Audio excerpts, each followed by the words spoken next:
אהלן ציידות וציידים. מוכנים? אז אנחנו ממשיכים. חלק 1. תשתיות לשיווק פסיבי. שיעור 3.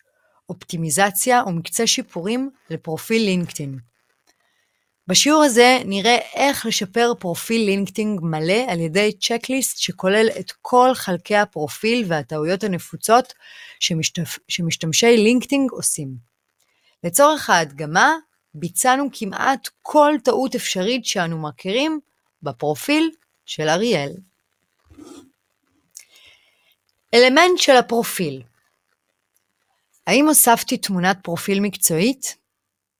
האם הוספתי תמונת רקע מקצועית? בקישור הזה שמנו לכם פה תמונות מצוינות חינם.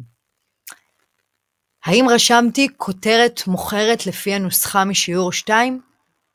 האם ציינתי תעשייה עדכנית? האם הוספתי פרטי קשר מלאים? האם הכנסתי תקציר עדכני כתוב לפי הנוסחה משיעור 2, שפונה במדויק אל הלקוח האידיאלי שלי והוספתי לו מדיה רלוונטית? האם הניסיון המקצועי שלי כתוב בצורה מפורטת לפי הנוסחה משיעור 2, ומעסיקי עבר עם דף חברה בלינקדאין מתויגים בצורה נכונה? הוספתי לכל משרה מדיה רלוונטית אם יש כזאת. האם את ההשכלה האקדמית שלי הוספתי ותייגתי את המוסד בו למדתי? האם הוספתי advice for contact? האם כל הטקסטים כתובים בצורה מרווחת והוספתי להם אייקונים רלוונטיים, נגיד כוכב, כוכב עם עיגול, כוכב מגניב, עוד כוכב?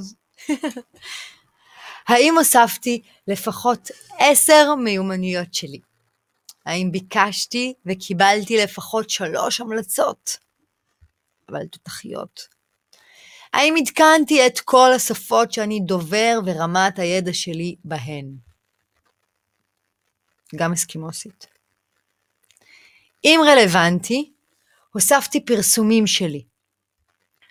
נגיד ספרים, מאמרים בכתבי עת. אם רלוונטי, הוספתי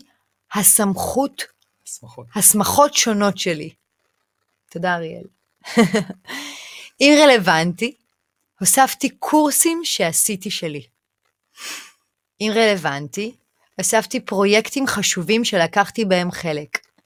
אם רלוונטי, הוספתי פרסים ואותות הצטיינות שקיבלתי.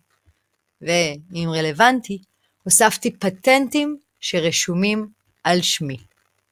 עד כאן להפעם. כל הכבוד לכם. נתראה בקרוב. להתראות.